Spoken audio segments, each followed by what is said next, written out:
Konnichiwa, minasan. O genki desu ka? Welcome sa akong intermediate course niining akong channel.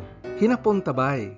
Kung bag-o ka pa lang nagtuon og hinapon o ka limitado imong kasayuran sa Japanese particles, unsaon pag-conjugate og mga aditibo or basic verb conjugation, ug unsaon pagporma og usa ka Japanese sentence, palihog reviewha una ang playlist sa atong basic course nga naglangkob sa lessons 1 hangtod 31 ug tan-awa ang video lesson nga imong gikinahanglan.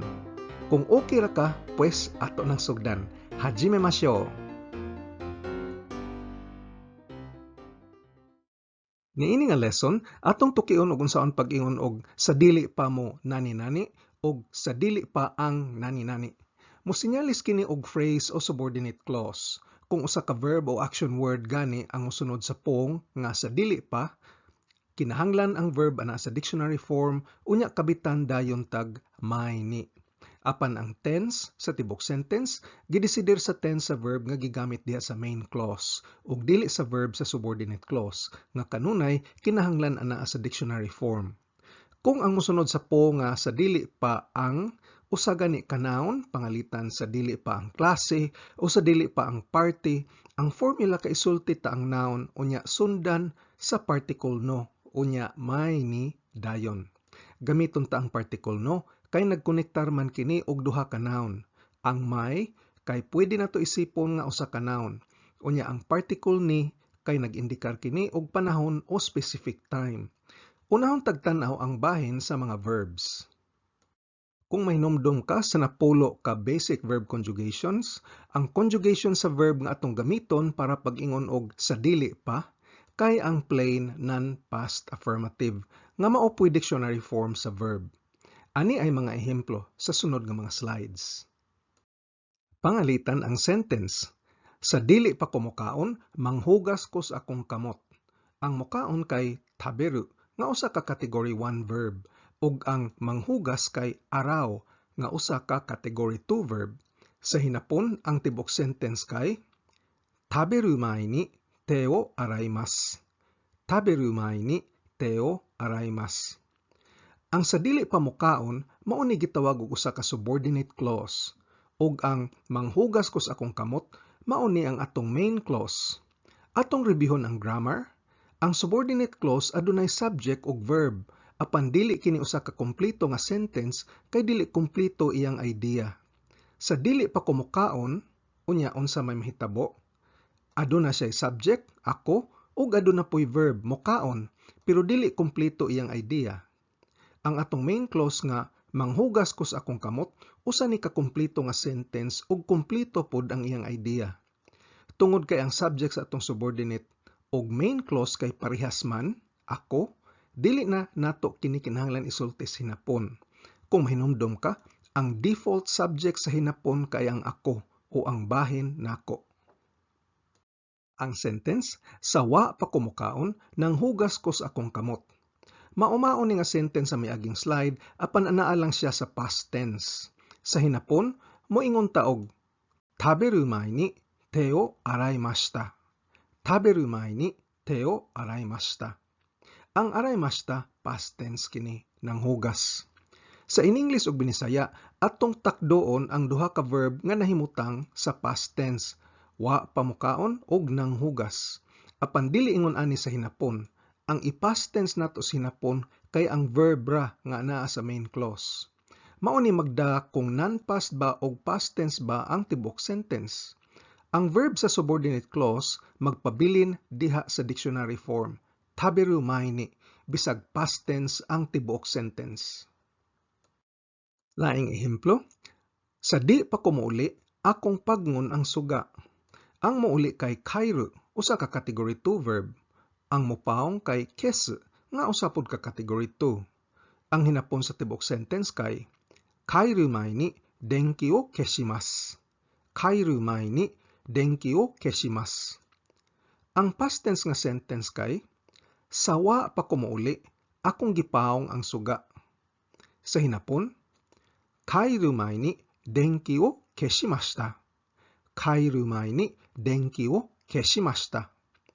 Matod sa una natong ehemplo, himatik di nga ang nahimong past tense kay ang verb ra nga anaa sa main clause. ang keshimas nahimong keshimashita. Apan ang verb sa subordinate clause nagpabilin diha sa dictionary form, kairu maini. Laing ehemplo gamit ang third person subject. Sawa pa siya maminyo, migraduar siya sa universidad. Ang magminyo kay kekkonsuru nga usa ka category 3 verb.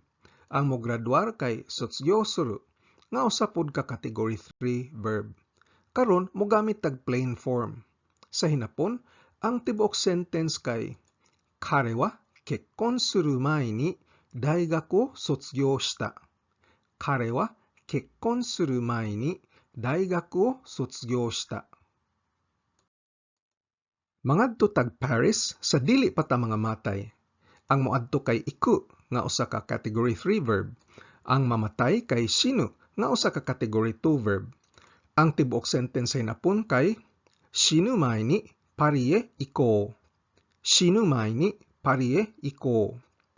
Sa in-English ug Binisaya, pwede nimo ibutang ang subordinate clause sa dili pa nani-nani diha bas atubangan o katapusan sa sentence. Sa dili pa ta mga matay, mangadto tag Paris, correct. Mangadto tag Paris, sa dili pa ta mga matay, correct gihapon. Apan sa hinapon, dili ni pwede. Ang subordinate clause, sa dili pa ta mga matay, kinahanglan unahon og sulti. Ang parie iko shinumae ni sayop kini pagkasulti. Ang sakto kay shinumae ni parie iko. Ang sentence, di ka ba mo CR sa di pa musugod ang eksamen? Ang iku usa ka category 3 irregular verb ug ang musugod sama sa adunay musugod. Hajimaru nga usa ka category 2 verb. Sa hinapon, unahon tagsulti ang subordinate clause. Testo ga hajimaru mae ni. Unya main clause dayon nga usa ka pagpangimbitar. Toire ni ikimasen ka? Testo ga hajimaru mae ni. Toire ni ikimasen ka? Himatik di nga sa atong subordinate clause, ang subject nga testo mikuha sa subject particle ga ug dili wa. Kini tungod kay kung ang subject sa subordinate ug main clause lahi-lahi ug dili parehas, ang subject sa subordinate clause mokuha og ga, ug ang subject sa main clause kasagaran mokuha sa topic particle wa. Sa kining ehemploha, ang subject sa main clause kay ikaw. Di ba ikaw mo CR? Siya, usa ka babay, moinom og litse sa di pa matog. Ang moinom kay nomu nga usa ka category 2 ug ang matog kay neru nga usa ka category 1. Sa hinapon gamit ang formal style, kanojo wa neru mae ni gyunyu o nomimasu. Kanojo wa neru mae ni gyunyu o nomimasu. Si Mr. Smith nanawag sa wala pamiari. Ang manawag kay denwa suru ug ang moari kay kuru. Sa hinapon gamit ang plain form, Smith-san wa kuru mae ni denwa shita. Smith-san wa kuru mae ni denwa shita. Karon tukiunta gamit ang mga nouns. Sama sa atong gisulti, formula kay noun no mae ni. Gamiton ta ang particle no pagsumpay sa noun og mae ni. Kini pwede kay ang may usaman ka noun. Pangalitan, mananaw tag TV sa dili pa ang panihapon. Ang panihapon usa ka noun, banggohan. Unya ang mutanaw kay miru, usa ka category 1 verb. Sa hinapon, banggohan no mae ni terebi o mimashou. Banggohan no mae ni terebi o mimashou. Sa di pa ang eksamen, di ka ba mo review? Ang mo review kay fukushū suru, nga usa ka category 3. Unahon tagsulti ang sa di pa ang eksamen. Ang tibok sentence ay napon, testo no mae ni fukushū shimasen ka? Testo no mae ni fukushū shimasen ka? Miari siya sa eskwelahan sa wa pa ang alas 8 sa buntag. Ang moari kay kuru, usa ka category 3 verb. Sa hinapon, kare wa gozen 8 ji no mae ni kimashita. Kare wa gozen 8 no mae ni himashita. Ang mga squirrels motapok og pagkaon sa di pa ang winter.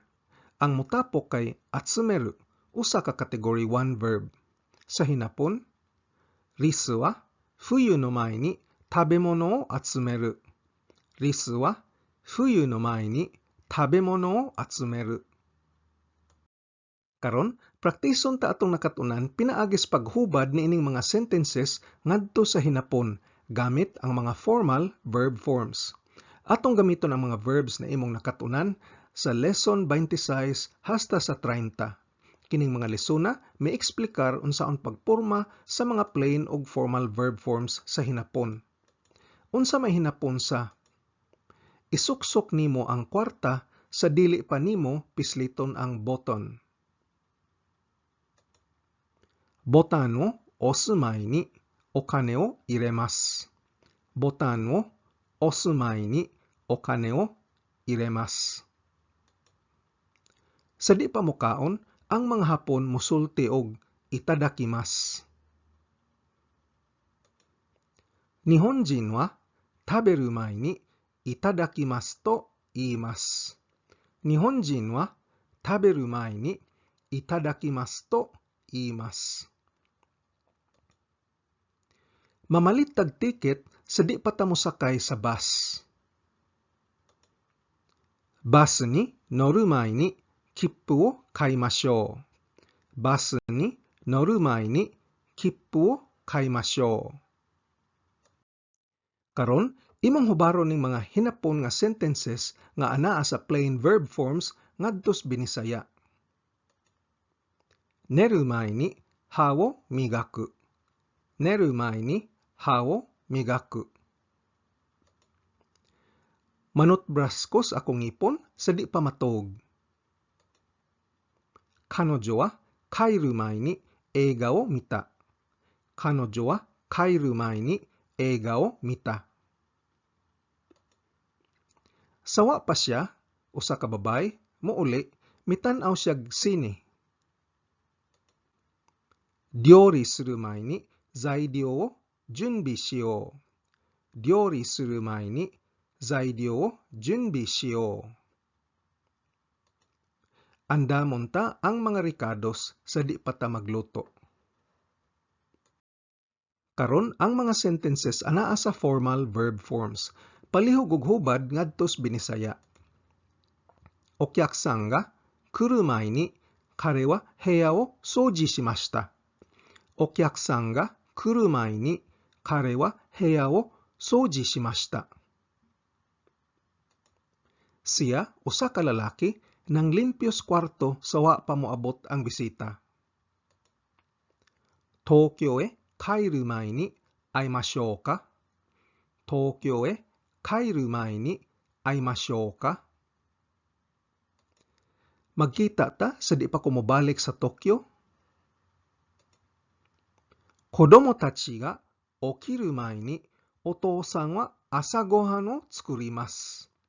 Kodomo tachi ga okiru mae ni otousan wa asa gohan o tsukurimasu. Ang amahan muhimo og pamahaw sa di pa mangmata ang mga bata. Og karon, hubaran ning mga sentences ngadto sa hinapon gamit ang plain verb forms. Sawa pa ang gira, usa siya ka maestras in English. Sensou no mae ni kanojo wa eigo no sensei datta. Sensou no mae ni kanojo wa eigo no sensei datta. Sawa pa ang biyahe, magtuon tag hinapon. Ryoko no mae ni Nihongo o benkyou shiyou. Ryoko no mae ni Nihongo o benkyou shiyou.